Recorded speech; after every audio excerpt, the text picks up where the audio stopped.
the Torah that she teaches, she lives and puts into our heart to live. And who could ask for anything more? Rabbi Turgeman is not able to come, and so here's our very dear Reva. Thank you, Reva. Thank you, everybody. Okay, so this is new for me to have a microphone. How does that work? Oh, I don't know. Okay, yeah, I can hold it. Yeah, I can hold it. Wow, that's like a tikkun. Yeah, that's why we got it. Wow. It worked really hard to get one for you. Okay, so welcome everybody. Okay, we're starting now. If everyone could please be quiet.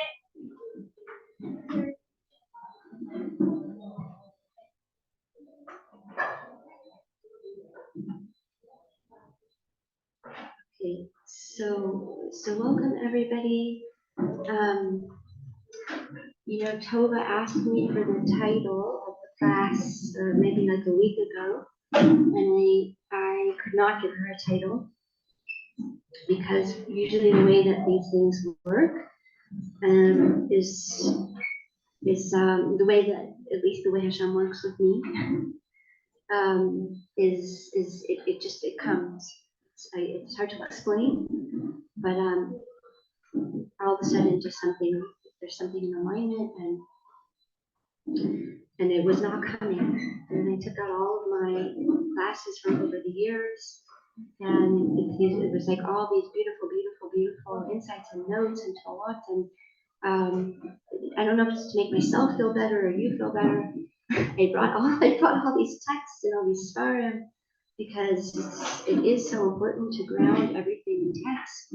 And yet at the same time, as I was preparing all of these texts, something inside of me just kept saying it has to be deeper, higher. As deep and beautiful as this is, it can't be that it's beautiful Kabbalah or beautiful Hasidut, wow, with glorious ideas. It has to be the healing remedy, right? So that this Yom Kippur is the Yom Kippur, Shabbat Yom Kippurs, right? That it's not one day, someday. It's every Chag we hope, and not in a Disney kind of way, you know. Well, not much about Disney, but in a real way. That it changes our vessels, which means our ability to take in healing and take in light and take in forgiveness and take in love, and even, you know, even work through the things that it doesn't feel possible to work through. So I tried to find a compromise.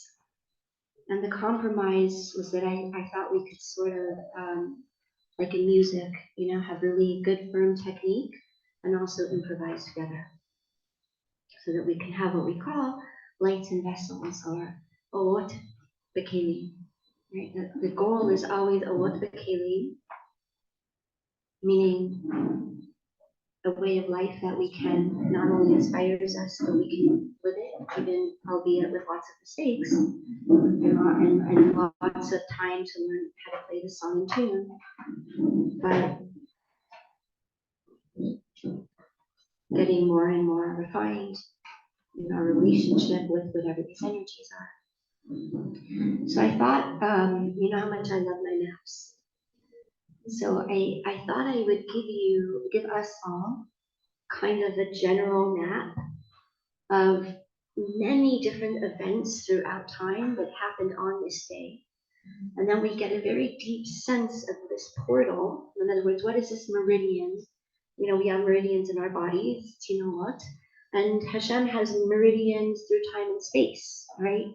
That the same way we have meridians that help heal the liver or the lungs, Hashem has meridians that helps heal different levels of our consciousness. Okay. So I think when we just, I'm not going to unpack each one, unfortunately, because, you know, without Hashem, it would be amazing if we could sit over several hours together. But we can't right now. So this is also a playground for you.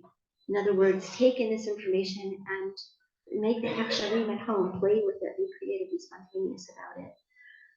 Between, at home, because you'll hear how delightful it is to get a sense of this day. Oh, thank you so much. Wow,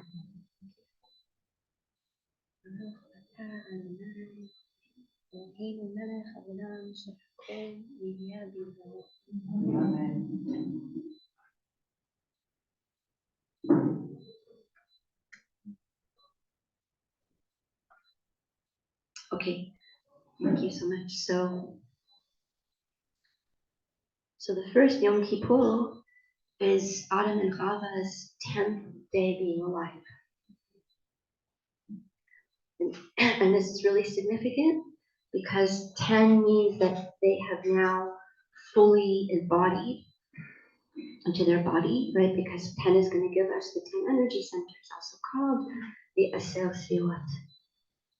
Right? So the wound you could hear happened in the first and second days of Rosh Hashanah. So the wound happened in the first two Sfilat, otherwise known as superconsciousness, doesn't get wounded, right? Chachman Bina. That's where the wound happened, right? Yeah, we're clear? Okay. So 10 is going to give us the full Eitz HaChaim, also the full Eitz HaDat, right? In other words, the full map of the consciousness. Eitz HaChaim, when the consciousness is in flow and it's healed and healing, and Eitz HaDat, Tov V'Ra, showing the wounds of consciousness and how they affect different bodies, the mental body, the emotional body, the spiritual body, right? So today, by the way, we're in, let's see, it's hay? Okay. So it's a little esoteric, I'm so sorry. But for those of you who know this Lashon, today we're in the 5th day of receiving what's called our Ol Mekif, or the new auric field for the coming year. Right? It's a whole, what we call Seder Hishtalshalut. There's an order of operation for how consciousness turns into form. Right? Or potential, or light, these are all, or energy, these are all the same words that we use for Orot. Right? Orot, Kelim. Kelim is form, or full expression. Okay, so now, today we're in day 5, just to know for ourselves, right? Because remember, it's so much so that are we building this new auric field that we say that on Yom Kippur at Ne'ilah is the Chatima. It means this energy field gets sealed. So things are not leaking in and out for the next year. These are the energies you're going to be working with. So right now is the time that we want to see what are we putting in our energy fields? When we say Ne'ilah, it's cool because so our Rebbe Shlomo said, really you're locked inside with God, right? It's not God locking you out. God never locks you out. But on a certain level of the sealing of the Ol Mekif, it means right now we're in a time of this, mostly on Rosh Hashanah was it's almost like sticking your hand into the Ol Ein Sof, right, the field of all possibility, and with your Ratzon, right, Ratzon we said is Tzino, your will becomes the vessel, your soul, and it's all of you, it's your superconscious and your conscious and your subconscious, making a syllabus for what we want to learn for the coming year. Right? Okay, so good. So now let's try to go a little bit more through the list so we can get to more of the maybe I don't know when our timeline is. I think it's not so much. We'll do what we can do. Okay, so again, we've learned parts of this over the boot camps over the years. I have all the texts here, but it's a decision to really go deep in one or two texts or to give an overview, and I feel like the overview will be more useful and healing. So in Likutei Halachot from Rabbi Nachman, but brought down by his disciple Rabbi Natan, in Hilchot Yom Kippurim, he says a really amazing thing. And he says that Yom Kippur is the day that Avraham Avinu did his Brit Milah. Now, if you're going to tell me it was Nisan, so we're going to say, right, this is the whole discussion in the Gemara between Rabbi Eliezer and Rabbi Yehoshua, between Tishrei and Nisan, and we're going to keep seeing this discussion coming up again and again and again, and we resolve it in the level of Kabbalah by holding paradox that they're both true. Okay? So Rabbi Nachman dives deeply again. Sorry, I'm not going to go to the text right now. But Rabbi Nachman dives deeply, deeply into the significance that that's the day that Avraham Avinu, in other words, the first person to ever take upon themselves this level of conscious relating, right? Brit means conscious relating, right? A brit is a conscious contract. Specifically, a brit milah is a brit shalom. It's called a brit shalom. It's learning how to relationship in integrity, okay? Which is something that the world was not able to do up until that point with anything, not with the ground, not with the earth, not with the animals, not with nature, not with sexuality, right? The time of Noah, not with boundaries, right? Everybody was stealing prutot from each other, right? Not all your energy, but just enough energy to keep everybody depleting everybody else, right? Without honoring the contract, right? All these little things that we're familiar with, right? Okay, so Avraham Avinu is the first one. And again, it's a whole Torah that just understands that what he's activating is conscious connection, and he's removing what's something called the Orla, right? And Orla means it's an energy of armoring.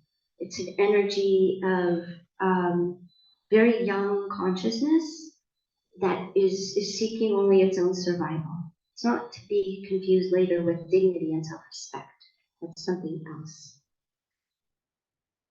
So there's some kind of a tzino or a spiritual channel that Avraham Avinu activates on this day. And the activation is to cut away all that it's not to reveal the light that it is. Okay? So, and then Chazal come and tell us, this is, to me, it's astonishing, that it's Rivka Imenu's birthday. Yom Kippur is Rivka Imenu's birthday. That I saw straight from the start. So, okay, so then we understand, if we connect the dots, that if it's Rivka Imenu's birthday, and remember, when does she die? When is she born? Yeah, exactly, right? The Smichot HaParshiot, the order of operations there is that there's the Akedah, then we know that Sarah died, which is now going to also give us that Yom Kippur is Sarah Imenu's Yortzei. That's astonishing, right? And then we're going to understand that when the Parsha continues, and again, this I didn't connect the dots, this is not straight out of the Svarim, that Rivka Imenu was born on Yud Tishrei. So all these things are being put in place into this portal, right? This is a lot of energy you can see coming together, okay? So now we've also added into the next, right, Akedat Tzfat. Because we read it on Rosh Hashanah, we think it happened on Rosh Hashanah. I don't know. These are things I would suggest Abraham Lilith, Chacham Yirmiyahu. I mean, there are people who really know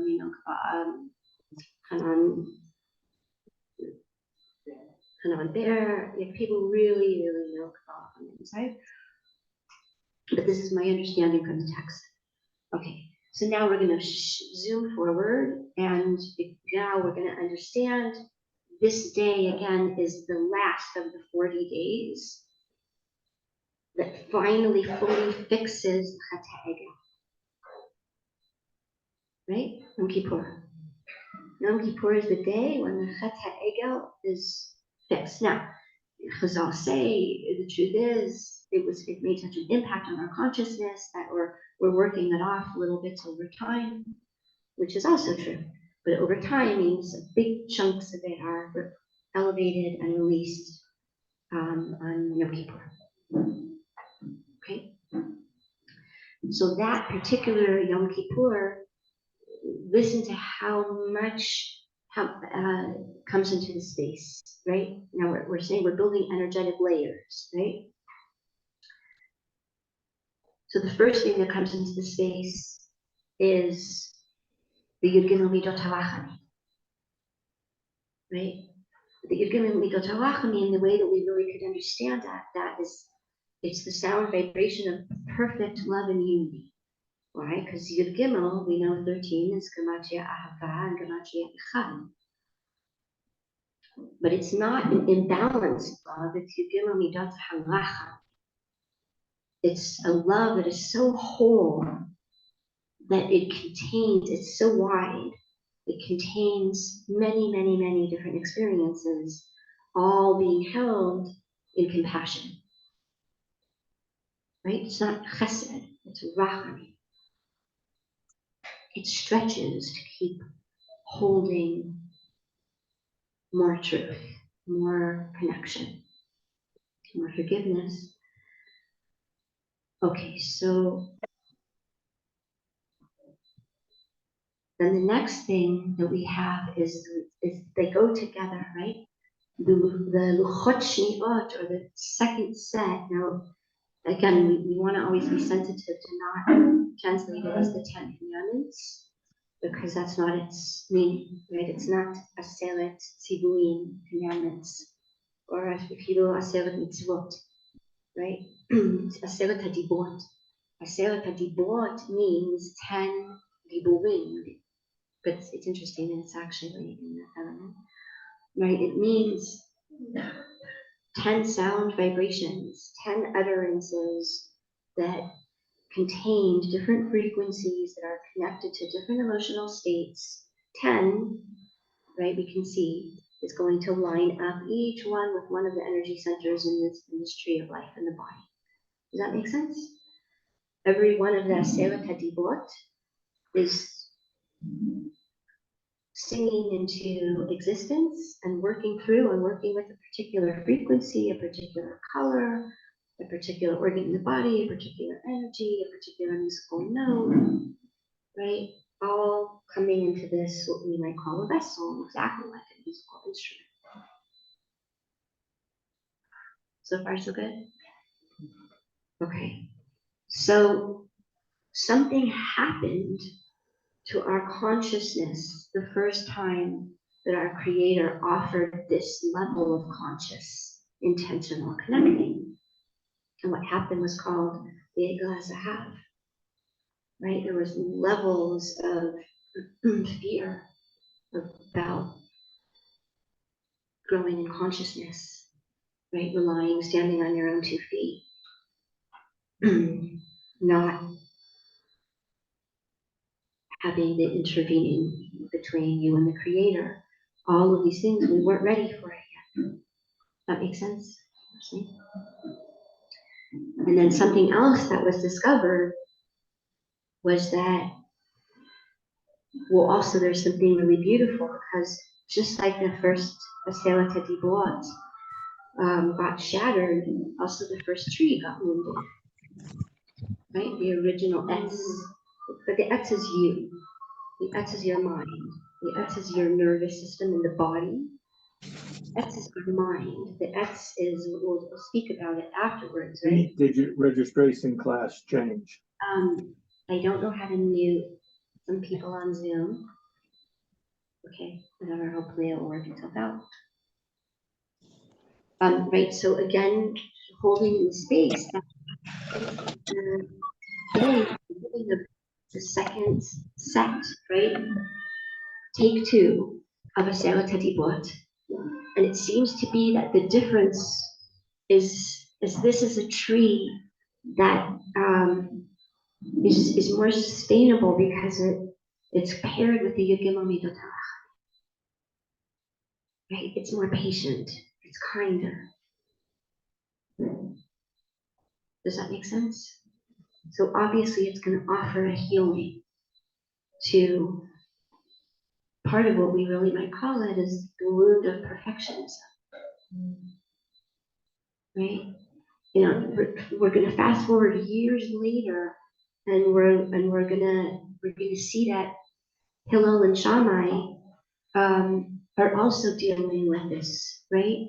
And ultimately, Shammai's perfectionism is going to give way, right, to what he says is to love the Kala Kamoshehi. Kamoshehi. We don't, right? When I grew up in yeshiva and I learned this Torah, I felt that Hillel was so compassionate and Shammai was so strict, right? She's not pretty, don't say she's pretty.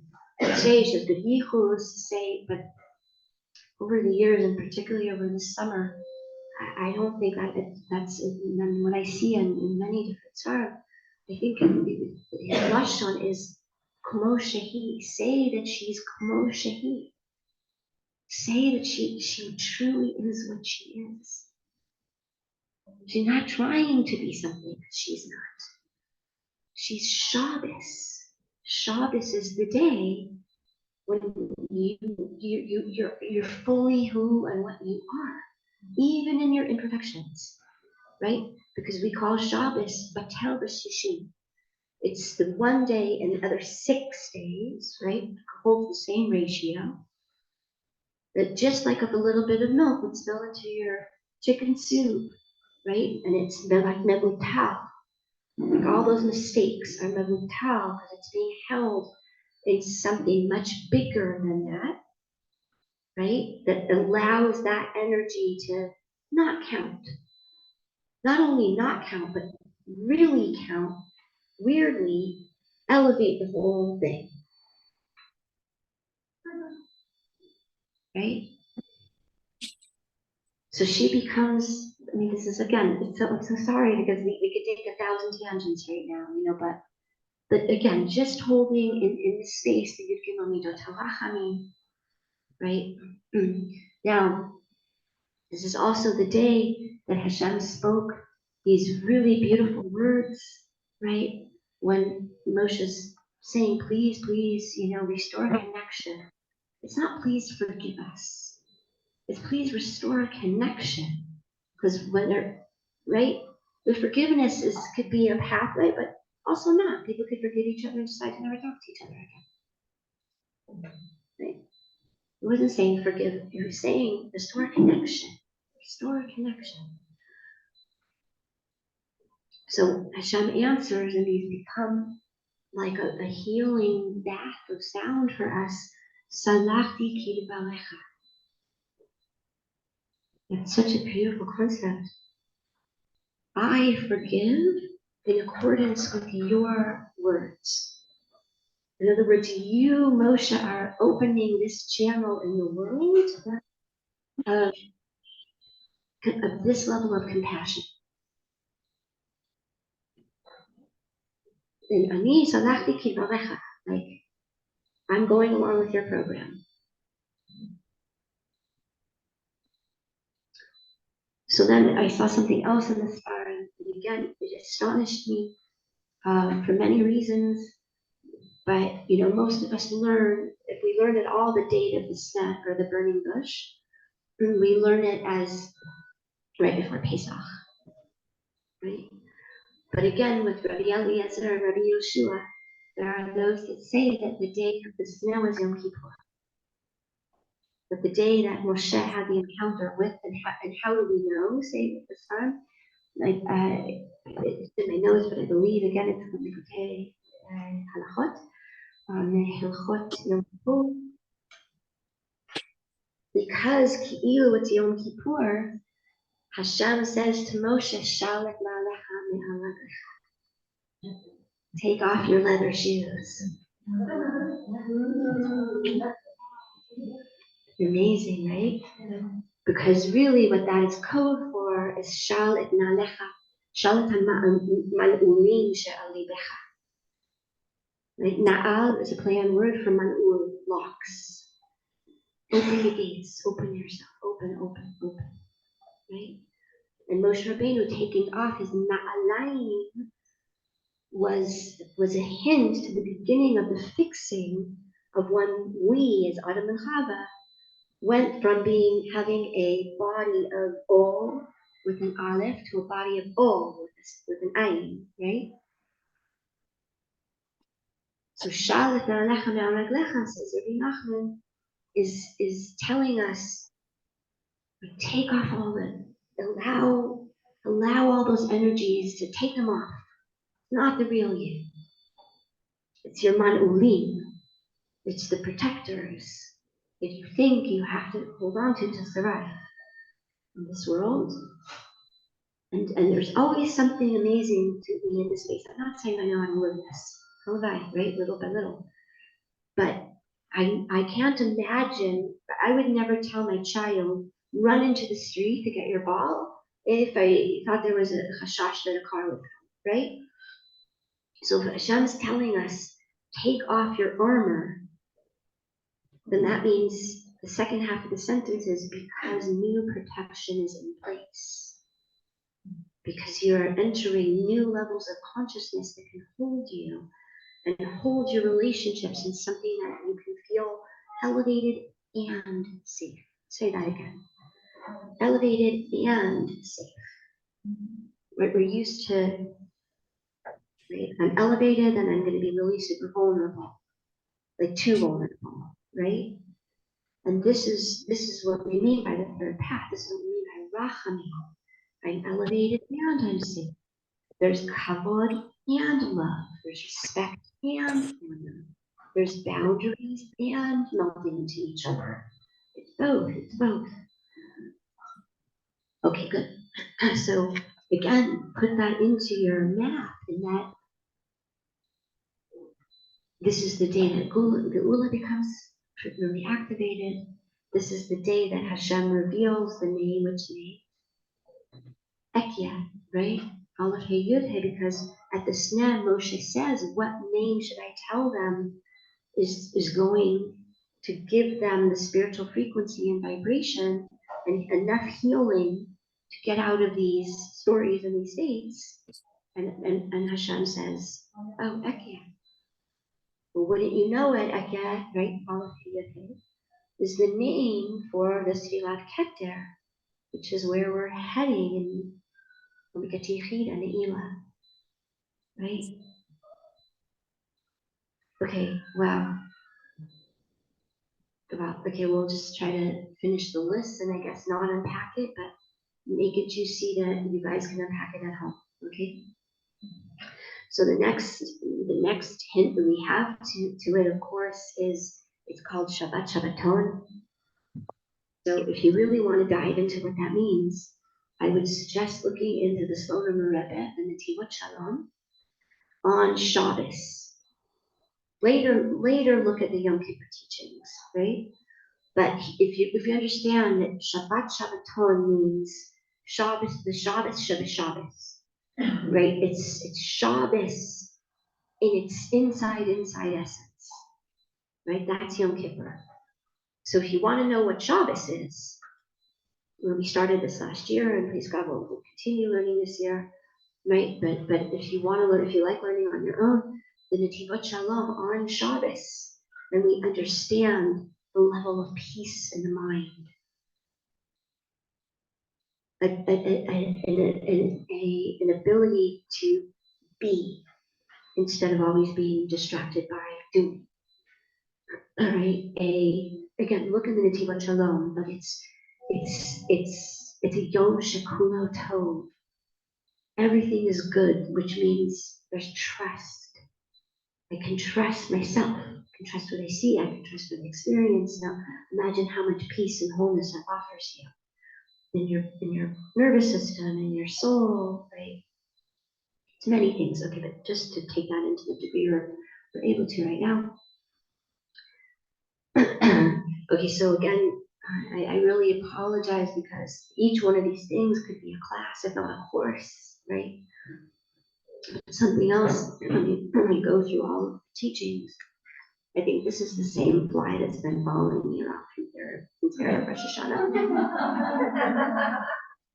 Seriously, every single space I went out, there's just one fly. Okay. How attractive you are. I think we need to look in Halik Sheila. What is the fly saying? Because she's like, are you getting it? Are you getting it? Okay, so again, when we're going to look through the day again and again and again, we're going to see this pattern of turning red to white, right? So for example, what color is the thread that we tie onto the Kohen Gadol, Keduvma? Red. And what color do we hope it comes out? Okay, yeah, right, but that's also limazine. It's also hinting to going from red, which are the lower, oh, thank you so much, which are the, right, we might even call them the reptilian and the mammalian brain, right? It's the frequencies that are really terrified. They're just trying to survive, right? And all the protectors. So red to white, ready, you're gonna love this, is really what we mean when we say Tashuv Hey. Shuva is Tashuv Hey. There was two Heys, right? Yud and Hey and Love and Hey. And that Hey, what she found, it's called Shlita B'Galuta. Right? That Hey fell. She forgot who she was. She fell into a story that she's ugly and she's unworthy and she's broken and she's unlovable and it's all her fault and she should feel shame on her, how dare she, right? I mean, we all know these parts, right? That's in the Lashon Kabbalah, you see what happens, it disrupts all the flow. There's all this yumminess coming, Yud and Hey, right? There's a light and then a vessel, that's Yud and Hey. And then more light, and then where's the vessel? Right? The vessel is cowering in the corner because she feels ugly and unworthy, and it's too late, and she's bad, and it's her fault, and right? That's what we have many ways of saying that. One of the ways we say it is Shlinta B'Galuta, the divine light and joy and everything being concealed, right? And having an experience of herself as something, right? I mean, it's right there in Eicha, that she's Eicha Yashav Badad, right? She's sitting there in the dust alone, and Oy vey, the Lashon later gets even more intense, right, about her experiences. But the underlying experience is that she's been violated irreparably. It's not true. It's the whole point of Yom Kippur, is that you can never be violated irreparably. And all the parts of you that don't believe that that's true, that's tshuva. They need help. Does that make sense? So much so, wow, I'm gonna be mocked that to finish this if we can, because Chaval to leave it in the middle. But again, so we see this process happening from the turning of red to white. And again, I'm so sorry, we could do a whole class on that,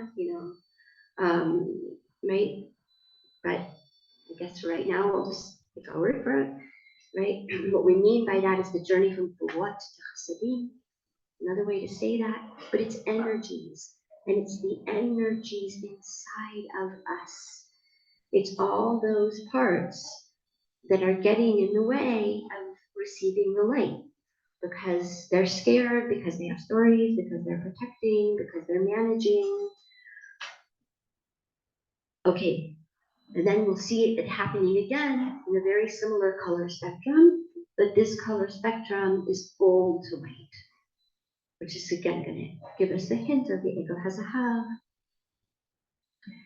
But you will see it again and again. And sorry, it's a whole class, right? And the Kohen Gadol and his clothing changes, right? Gold, white, right? 5 times, right? That's just saying that everything turns white. Everything turns white. Thank you, because if I don't get to say the bottom line of this whole shiur, I'm going to say it now.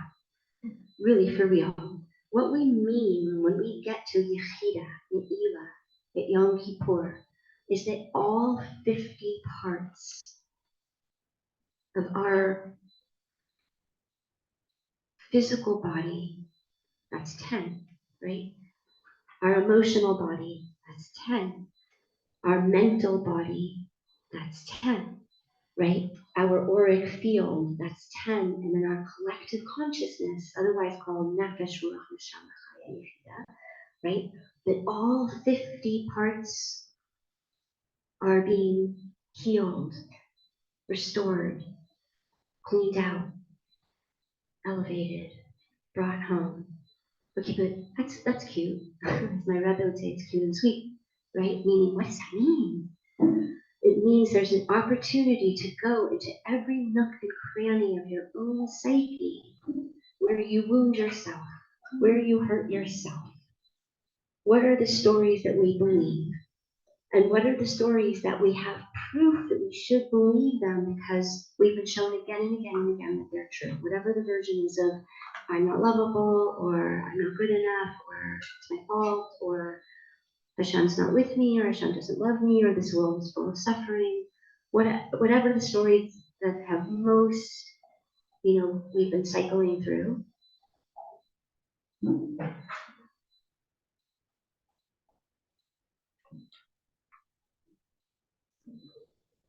So sorry again, because last year at least we began to touch upon how Tishrei is Yud from the word Yad, right? And we're using our Yad, we're using this koach of Yud Tishrei, who says it's not this. Every one of these is pulling out another poison arrow that I put into myself, or that someone else put into me.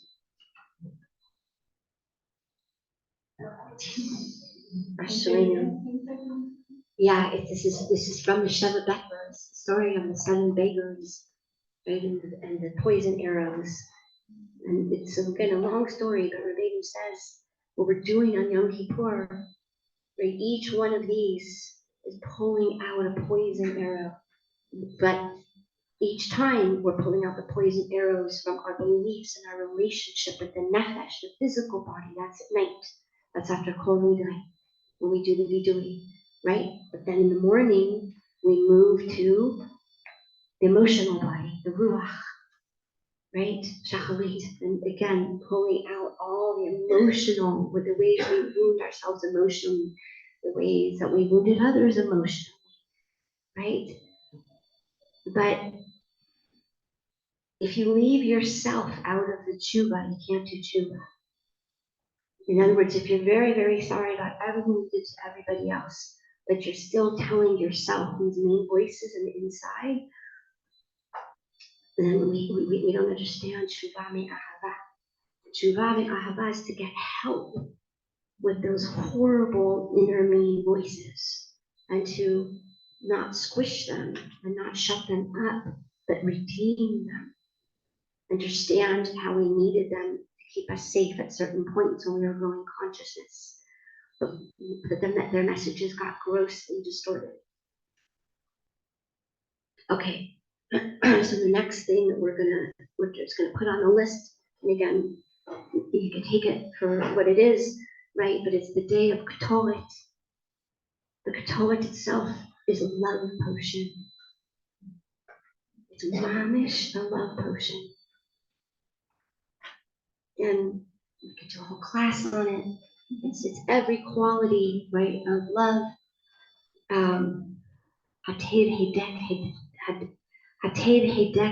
hetev, Rabbi Natan Abavli taught, right? That as you work with the energies and you bind them, you sing to them.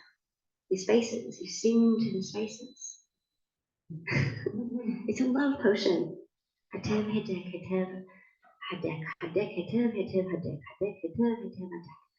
I'm working it into my being, working all my love into this thing, right? That's Rabbi Natan Abavli.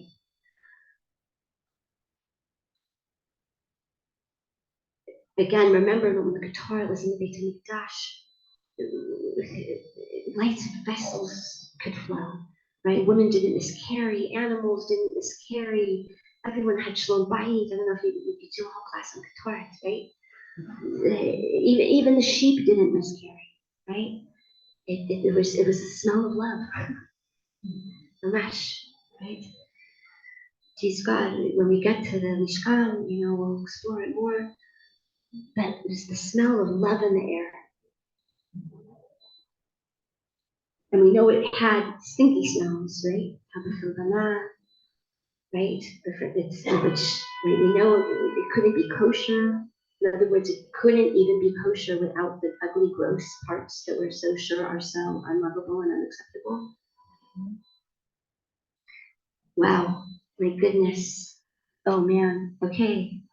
Well, I have to say I might go over my time. I might be over schedule, but all right, we'll see. Okay, so remember that it's the day of the two seirim, right? The two goats. But remember, we can also read it two she'arim, the two gates. Yeah. Yeah. Se'ir and sha'ah. And what are the two gates? Red and white, gold and white. Okay, so something else we want to say on this day is that we all had the experience of this unbelievable healing that we could hear the Shem HaMeforash. Now remember that the Shem HaMeforash is a frequency where all 72 otiot of Hashem's name are sounding at the same time, almost, again, we don't know, but almost like a crystal bowl or a gong or something where the waves keep getting more and more and more expansive and more open, like opening, like dun, dun, dun, dun, it just keeps opening and opening. That Shem HaMeforash opened all the energy fields. So by the time we're in Yechida, we're literally all sharing one collective field. So now let's jump ahead to this crazy piece from, okay, well, good, I'm not going to open all my notes now because it's more important to finish the list, but you can see it inside yourself. Rav Yitzchak Ginsburg. Let me just think what sefer it is. I believe it's in,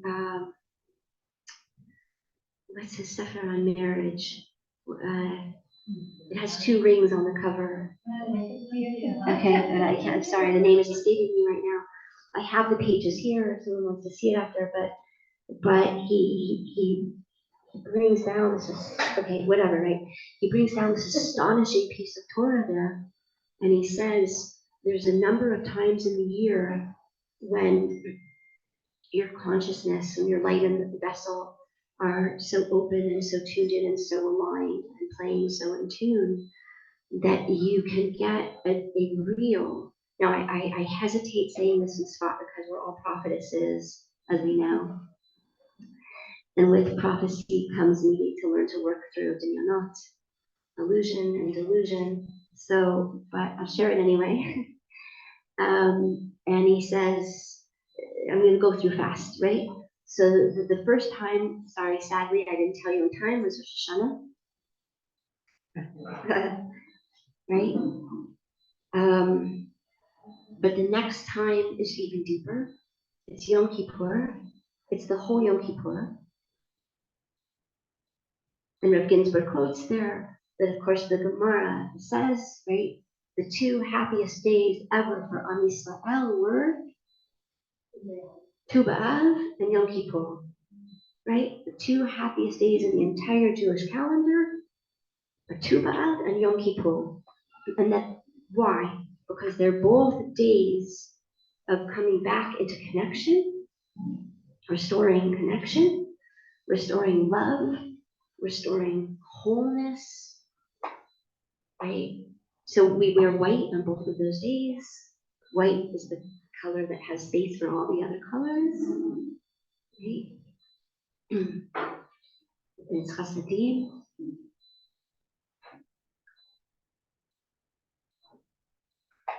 And then the Gemara also says another reason why these 2 days were, which means are, because it's woven into, right, the energy patterns, is that these are the 2 most propitious days for shidduchim. And the reason being because we're seeing with clear consciousness. We're not seeing through a distorted lens on these days. Shal, right? We've taken off the man'ulim, the misperceptions, the false values, the false stories, the shame stories and the guilt stories, the scarcity stories, the fear stories. All of those energies are melting away. Each tefillah to a deeper level. We always think of going from Malchut to Keter, which we are, right? But as we're going higher. But remember also the Kohen Gadol throughout the day is continuously also going more pinin, more in, more in, more in, more in, more in. Right? So by the time we get to Ne'ilah Yechida, we're mamish. We're at the man umi. In other words, check what else is blocking me. What belief, what voice, what part of me is telling me I can't get through these showering. I'm not worthy. Right? Or maybe my tshuva hasn't been accepted because it's just not true. So the Gemara comes and tells us, can I have 5 more minutes? Okay, you'll let me know? So I was learning last night in the Nativot Shalom that, again, I'm so sorry because it's mamish a class, but, right, that he talks about something a little surprising for a Rebbe to talk about, right? And he says, whatever you think are the worst of your sexual sins, this is not Rabbi Nachman, who's like, we know he talks about Tikkun Abri, right? This is the Nativot Shalom, this is the Slonim Rebbe. And he says, Yom Kippur, and now this is crazy, right? And he says, even if you don't do tshuva, that's how much love is in the day itself.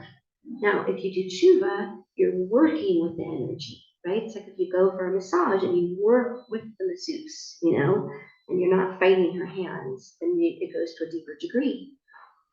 But that's an astonishing thing to say, right? Okay, good. Wow, I just want to just finish the list because it'll give you a world to explore for yourselves with a heart, right? So remember that also, this is also the day that we collectively say together out loud, Baruch Shem Kavod Le'olam Va'ed, out loud. We never say it out loud. We say it out loud once a year. That's this day. And again, if you want to learn more, you can look in Likutei Halachot, and it will tell you the number of letters in that statement. And it's all about frequencies and sound vibrations of compassion, of restoration, of reconnection, of forgiveness. Right? It's a time machine, essentially. That's what Rabbi Nachman says, right? It's an ability to go outside of the whole space-time continuum. That's why the Shekhinah would come to him, Me'al Ohel Moed. Ohel, space, Moed, time, right? But Moshe would have this access of, well, once a mistake is in the space-time continuum, does that mean it's stuck in the space-time continuum forever and ever and ever and ever? Because that would be pretty sad. And this is Hashem's answer of the software that overrides mistakes that were put into the program. It's called Yigimomi V'dot Halachami. It's called the second Luchot. It's a system that overrides din. Did you hear that? Overrides din. Yes, it's a system that overrides your deepest mistakes to teach you how to use those deepest mistakes. And again, this is a teaching from Rabbeinu, right? But it goes from Boshet, the birth of shame, right? To, yeah, I hear her tuning. I hear her tuning, but I'm Mamish gonna run down the list. Mamish, give me 2 minutes, I'll run down the list, okay? Wow, 3, okay, cool. Okay, good, so again, if you're just making your map, you'll see all of these mefoshim that say, Hayom be'itzumo hayom mechaper, right? If Shabbos heals us, this is the Shabbos of Shabbos. Again, we'll say that. If Shabbos heals us, this is called the Shabbos of all Shabbos. And by Shabbat, we mean lashuv, right? To be able to finally rest, to finally feel whole, to finally feel good enough. It's enough. It's enough. Okay? Okay, sorry. So we'll just say one more thing quick. No, I lied. Not one more thing. One more little chunk. Okay, quick. Just to put into the space. It's Reva Akiva's yard site. How do we know? Because we read. We say Shema, and we read about the Esser HaHogim, and then first you say that this was it happened on Yom Kippur. So it's Reva Akiva's yard site. Just again, can you hear so much compassion? Remember, he's the only one that had such a peaceful mind that he could go into the heart of duality, which means light, dark, suffering and goodness, and not say mine, not say I see a good God and I see a cruel God. I see a loving God and I see a scary, vengeful God. Reva Akiva had a mastery of a peacefulness, a peaceful wholeness in his mind that it said he was nichnas b'shalom v'yotzei b'shalom.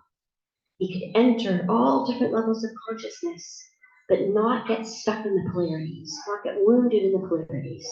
Okay, good, we're almost done. And the Mefarshim come and teach us that the Asala Halugim was finally fixing the Mechirat Yosef. Right, so again, this day has deep connection to fixing the shattering. Yeah, the opposite of unity. Can you hear that? The selling of Yosef. Right? The selling out of Yosef, right?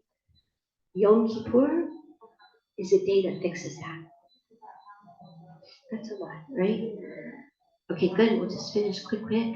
Again, so saying again how Rav Ginsburg said, right, that on Yom Kippur B'Shlav, but b'miuchad at Ne'ilah, you're vibrating in such a true consciousness, right? So freed of your stories that you actually can get a real vision, an audio or visual, says Ruth Ginsburg, of your soulmate, and then finish. I'm mamash almost done. The last thing we'll say, 4 more lines. That it's called the day of the Chatima. And again, we understand that mystically, which means right now we're in a flexi place of drawing down the auric field for the next year, the auric body, called the Or Makif. And on Yom Kippur, there is a certain sealing of the vessel, not your actual body, right? But your Or Makif, your light body that you'll be working with, the energies you'll be working with in this new year, the vibrations you'll be working with. Again, maybe the last 2 lines, and we'll end with the bracha, okay? So in Yechezkel Perek Mem, Pasuk Aleph, it talks about on Yom Kippur that Yechezkel was given a vision of the Bayit Shlishi, if you want to look it up there, and he saw himself transported to Har HaBayit, where there was a malach holding some kind of a measuring rod, and the malach gave him this detailed tour of the Bayit Shlishi. Right, so that's also on Yom Kippur. Okay, so mamish, we have to end. But obviously, right, the underlying message of this whole day, when you look at Nun Shalebina, the message is the same message. It's the complete level of healing that's on what we call the level of grace, which means it's above anything that you feel that you deserve or you worked for or you don't deserve and you didn't work for. It's called chayim, it's called grace. Okay, again, whole class. Usually the way that we like to end is, Rabbi Nachman says it's extremely important to ground the lights in the vessels. If anybody, just one thing that you heard that made an impact on your consciousness, made an impact on your relationship with yourself, with Yom Kippur, it would be beautiful and amazing if you would turn that into a tefillah, a prayer, a bracha, a blessing for yourself and for everybody else here. But, not forced, from an organic place in your neshama. If there's anything bubbling up for anybody.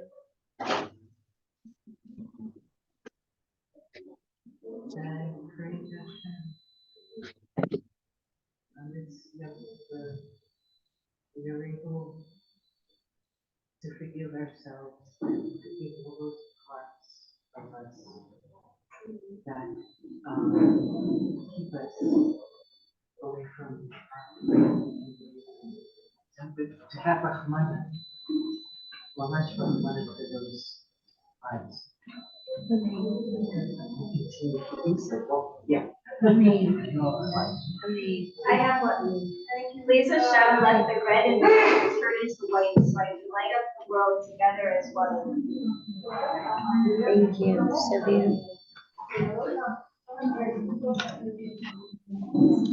I know there's stuff that has to be shut off and shut down. Thank you so much.